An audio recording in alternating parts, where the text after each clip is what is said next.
Number 1, China tech company అయిన 99 bills, దీనినే 99.com అని కూడా పిలుస్తారు. ఈ కంపెనీ వాళ్ళ కంపెనీలో పనిచేసే ఎంప్లాయీస్కి వాళ్ళు ప్రోగ్రామ్ చేసేటప్పుడు కొద్దిగా మోటివేషన్ కోసమని కొంతమంది చీర్ గర్ల్స్ని హైరింగ్ చేసుకుంది. అంటే క్రికెట్ అప్పుడు 6 కానీ 4 కానీ కొడితే కొంతమంది అమ్మాయిలు ఎగురుతారు కదా, అలాంటి కొంతమంది చీర్ గర్ల్స్ని హైరింగ్ చేసుకుంది. అంతేకాదు ఈ టెక్ కంపెనీ ఏం చేసిందంటే వాళ్ళ యొక్క ఎంప్లాయీస్ అందరూ కూడా ఎక్కువ మంది అబ్బాయిలే ఉండేటట్టుగా చూసుకుంది. ఈ చీర్ గర్ల్స్ ఏమేమి పనులు వాళ్ళు చేసేవారంటే ఎంప్లాయీస్తో చిట్ చాట్ చేయడం, ఆ తర్వాత ఎంప్లాయీస్ ఏమైనా ఫుడ్ అడిగితే ఫుడ్ తెచ్చేయడం, పింగ్ పాంగ్ లాంటి గేమ్స్ ఆడడం, క్లాప్ ఫార్ యూ వంటి ఇక్కడ పిక్చర్లు చూపిస్తున్నాను కదా ఇలా చేయడం, ఇలా ఈ చీర్ గర్ల్స్ చేసేవారు. దీంతో కొంత మోటివేషన్ అనేది ఎంప్లాయీస్కి ఉంటుంది అని ఆ యొక్క చైనా టెక్ కంపెనీ భావించింది. అండ్ ఈ కంపెనీ ఇలా చేసినందుకు మీ అభిప్రాయం ఏందో కూడా కింద కామెంట్ సెక్షన్లో చెప్పండి. నెంబర్ 2, 1959 వోల్వో ఇంజనీర్ అయిన నీల్స్ బోహ్లిన్ 3 పాయింట్ సీట్ బెల్ట్ ని ఇన్వెంట్ చేశాడు. ఇన్వెంట్ చేసిన తర్వాత ఈ యొక్క 3 పాయింట్ సీట్ బెల్ట్ కి అసలు పేటెంట్సే లేకుండా చేశాడు. అలా అదర్ కార్ మ్యానుఫ్యాక్చరర్స్ కూడా ఈ 3 పాయింట్ సీట్ బెల్ట్ ని చాలా ఫ్రీగా యూజ్ చేసుకునే విధంగా డిజైన్ చేశాడు. ఇలా నీల్స్ బోహ్లిన్ ఈ యొక్క డిసిషన్ ని తీసుకున్న దానికి ప్రధాన కారణం ఏంటంటే వెహికల్ లోపల ఉన్న వారికి ఏదైనా ప్రమాదవశాత్తు ఏమైనా ఆపద జరిగినప్పుడు వాళ్ళు సేఫ్ గా ఉండాలి, వాళ్ళ యొక్క ప్రాణాలు కాపాడాలి అనే ఉద్దేశంతో ఈ యొక్క సీట్ బెల్ట్ కి తన పేటెంట్స్ లేకుండా చాలా ఫ్రీగా అందరూ యూజ్ చేసుకునే విధంగా తను చేశాడు. తన యొక్క ప్రధాన ఉద్దేశం పబ్లిక్ సేఫ్టీ అని, పొటెన్షియల్ ప్రాఫిట్స్ దీని మీద సంపాదించాలి అనే ఉద్దేశం లేదు అని తను చెప్పాడు. చాలా మంచి ఇన్వెన్షన్, చాలా గ్రేట్ డెసిషన్ తీసుకున్నాడు నీల్స్ బోహ్లిన్. అండ్ తన యొక్క 3 పాయింట్ సీట్ బెల్ట్ ఇన్వెన్షన్ వల్లే ఏదైనా ప్రమాదవశాత్తు ఏమైనా ఆపద జరిగినా బతికి బయటపడుతూ ఉన్నారు. నెంబర్ 3, 2005 డేవిడ్ చాయ్ అనే ఒక గ్రాఫిటీ ఆర్టిస్ట్ ఫేస్బుక్ హెడ్ క్వార్టర్స్కి పెయింటింగ్ వేయడానికి వెళ్ళాడు.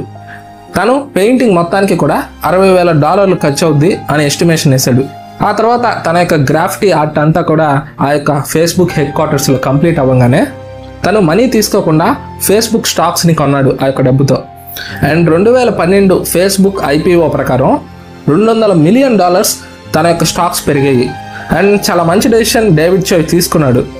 అండ్ మీరు కూడా సంపాదించిన అమౌంట్ని కొద్దిగా స్టాక్స్ మీద స్టడీ చేసి మంచి స్టాక్స్లో ఇన్వెస్ట్ చేయడం అలవాటు చేసుకోండి, చాలా మంచిది. నెంబర్ 4, క్వీన్ ఎలిజబెత్ II తను టీవీ సిరీస్ అయిన గేమ్ ఆఫ్ థ్రోన్స్ 2014 తను ఆ యొక్క షూట్కి విజిట్ చేసింది. తను ఆ టైంకి నార్థన్ ఐర్లాండ్కి టూర్ విషయంగా వచ్చింది. అదే టైంలో గేమ్ ఆఫ్ థ్రోన్స్ షూట్ కూడా వచ్చింది. అండ్ ఎంతమంది చూశారు గేమ్ ఆఫ్ థ్రోన్స్? అందులో సీజన్ 1లో కింగ్ ఐరన్ థ్రోన్ ఉంటుంది, కింగ్ కూర్చో ఉంటాడు. అందులో కూర్చోమని క్వీన్ ఎలిజబెత్ IIకి గేమ్ ఆఫ్ థ్రోన్స్ వారు చెప్పారు. కానీ తను ఒప్పుకోలేదు, తను కూర్చోలేదు. ఎందుకంటే బ్రిటిష్ సాంప్రదాయాల ప్రకారం కింగ్ కానీ క్వీన్ కానీ ఇతర సింహాసనాలపై కూర్చోవడం లేదా అధికార స్థానాలపై కూర్చోవడం అలా అనేది వాళ్ళు చేయరు. ఎందుకంటే వాళ్ళ యొక్క స్వంత స్థానాలు అనేవి బలహీనపరుచుకుంటారు అనే ఒక ఉద్దేశంతో ఈ విధంగా వాళ్ళు చేయరు. అందుకని క్వీన్ ఎలిజబెత్ II కూడా ఆ యొక్క ఐరన్ థ్రోన్ మీద కూర్చోవడానికి రెఫ్యూజ్ చేసింది. అండ్ హౌస్ ఆఫ్ డ్రాగన్స్ ఈ మధ్య రిలీజ్ అయింది, ఎంతమంది చూశారు కింద కామెంట్ సెక్షన్లో చెప్పండి. నెంబర్ 5, మన సెల్ ఫోన్లో వైబ్రేషన్ అనేది చాలా కీ రోల్ ప్లే చేస్తుంది. ఎవరన్నా మనకు కాల్ చేసినప్పుడు కానీ ఏమన్నా మెసేజెస్ వచ్చినప్పుడు ఫోన్ లోపల ఒక DC మోటార్ అనేది ఉంటుంది, అది రొటేట్ అవుద్ది. దానివల్ల ఫోన్ అనేది వైబ్రేట్ అవుద్ది. ఈ ప్రాసెస్ ఎప్పుడు జరుగుద్ది అంటే మన ఫోన్కి ఎవరైనా మెసేజెస్ కానీ లేదా ఏమైనా కాల్ వచ్చినప్పుడు ఫోన్ యొక్క కంట్రోలర్ అనేది కొంత ఎలక్ట్రిక్ సిగ్నల్స్ అనేవి DC మోటార్కి పంపిస్తుంది. అలా ఆ DC మోటార్ అనేది రొటేట్ అయ్యి ఫోన్కి వైబ్రేషన్ అనేది ఇస్తుంది. ఈ వైబ్రేషన్ వల్ల చాలా యూస్ ఉంది. ఎవరన్నా ఆఫీస్ మీటింగ్స్ కానీ క్లాస్లో ఉన్నప్పుడు ఇతరులకు డిస్టర్బెన్స్ కాకుండా మనకు ఒక్కటే తెలిసే విధంగా ఈ వైబ్రేషన్ అనేది చాలా కీ రోల్ ప్లే చేస్తుంది.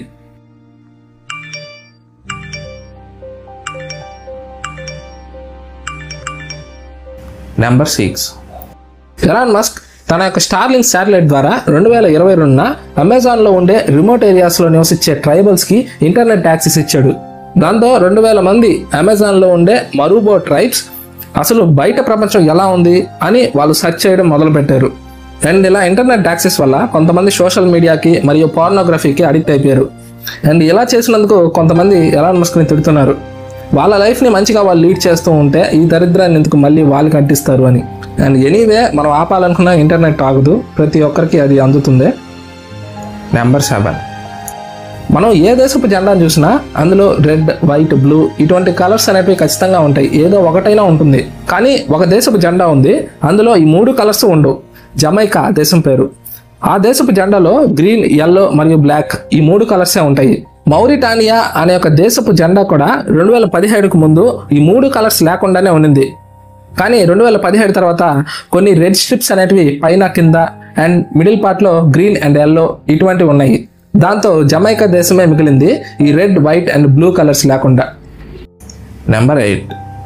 మనం చాలాసార్లు గమనించుంటాం, కోడింగ్ అంతా పూర్తయిన తర్వాత ఇక్కడ చాలా బగ్స్ ఉన్నాయి, చాలా ఎర్రర్ చూపిస్తూ ఉంది అని మాట్లాడుతూ ఉంటారు కదా. అసలు వాడుక భాషలో కోడింగ్స్లో బగ్ అనే పదం అసలు ఎలా వచ్చిందో మీకు తెలుసా? మార్క్ 2 అనే ఒక కంప్యూటర్ ఉంది. అందులో కోడింగ్ అనేది ఎంత రాసి ఎంత కరెక్ట్గా ప్రజెంట్ చేసి రిజల్ట్స్కి వచ్చే లోపలికి ఎర్రర్ అని చూపిస్తూనే ఉంది. దాంతో ఆ యొక్క క్యాలిక్యులేటర్ హార్డ్వేర్ తీసి అసలు ఏం జరిగింది అని చూస్తే దాని లోపల ఒక మాత్ అంటే నీళ్ళలో తేలుతూ ఉంటుంది. ఇక్కడ చూపిస్తున్నట్టుగా దానికి 2 రెక్కలు ఉంటాయి. ఆ మాత్ అనేది అక్కడ ఉంది. ఆ మాత్ని ఒక పేపర్ మీద అంటించున్నారు. ఇక్కడ మీరు చూస్తున్నారు కదా, అది దీన్ని బగ్గా పిలవడం మొదలు పెట్టారు. అప్పుడు ఈ ఇన్సిడెంట్ జరిగింది హార్వర్డ్ యూనివర్సిటీలో 1947 సెప్టెంబర్ 9న జరిగింది. అప్పుడే ఫస్ట్ టైం ఏదైనా కోడ్ రాసినప్పుడు ఎర్రర్ కానీ వస్తే ఇక్కడ బగ్స్ ఉన్నాయి, దాన్ని క్లియర్ చేయండి లేదా డీబగ్ చేయండి అని వాడడం మొదలుపెట్టారు. అసలు ఈ బగ్ అనే పేరు ఎవరు కనిపెట్టారో తెలియదు, కానీ డాక్టర్ గ్రేస్ హోపర్ మాత్రం ఈ యొక్క బగ్ అనే పేరుని చాలా ఫేమస్ చేసింది కంప్యూటర్ ప్రోగ్రామింగ్లో. అప్పటి నుంచి ప్రజెంట్ ఇప్పటికీ కూడా కంప్యూటర్ ప్రోగ్రామ్స్లో ఈ బగ్ అనే ఒక పేరు మనం వింటూ ఉంటాం. నెంబర్ 9. మన ఇండియాలో ప్రపంచంలోనే అతిపెద్ద రిన్యూవబుల్ ఎనర్జీ ప్రాజెక్ట్ని కట్టబోతూ ఉన్నారు. ఈ ప్రాజెక్ట్ని స్పేస్ నుంచి కూడా చూడొచ్చు. అదే Adani green solar park project. ఈ ప్రాజెక్ట్ని రాజస్థాన్ గవర్నమెంట్తో అదానీ వారు టైఅప్ అయ్యి చేస్తూ ఉన్నారు. ఇక్కడ అతిపెద్ద సోలార్ ప్లాంట్ని కట్టబోతూ ఉన్నారు. 2030 కల్లా ఈ యొక్క ప్రాజెక్ట్ కంప్లీట్ అవబోతూ ఉంది.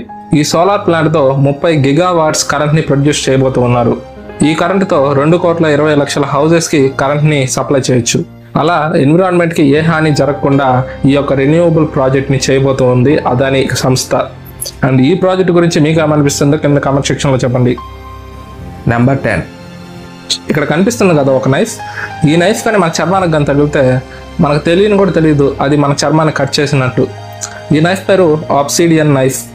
ఈ నైఫ్ ఎంత షార్ప్ అంటే రేజర్ బ్లేడ్స్ ఉంటాయి కదా, అటు తగిలితే కట్ అయిపోతాయి. అలాంటివి 10 కలిపితే ఎంత షార్ప్నెస్ అనేది ఉంటుందో అంత షార్ప్నెస్ ఈ ఒక్క ఆబ్సిడియన్ నైఫ్ ఉంటుంది. ఈ నైఫ్ ని లావాతో తయారు చేస్తారు. ఆబ్సిడియన్ నైఫ్ ఎడ్జ్ దగ్గర 3 నానోమీటర్ల విడ్తే ఉంటుంది. అందుకని ఇది అంత షార్ప్ గా ఉంటుంది. ఇది ఈజీగా విరిగిపోగలదు కూడా. ఈ ఆబ్సిడియన్ బ్లేడ్ ని ఒక్కసారి అది తయారయ్యి మన చేతిలోకి రాగానే మళ్ళీ దాన్ని సానబెట్టని అవసరం లేదు. 3 నానోమీటర్లు అంటే మీరే ఊహించుకోవచ్చు ఎంత పదునుగా ఉంటుందో. హాస్పిటల్లో వాడే బ్లేడ్ కన్నా కూడా 3 రెట్లు ఎక్కువ పదును ఉంటుంది ఈ ఆబ్సిడియన్ బ్లేడ్. మన కిచెన్ లో వాడే బ్లేడ్ కన్నా కూడా 500 టైమ్స్ ఎక్కువ పదును ఉంటుంది ఈ బ్లేడ్.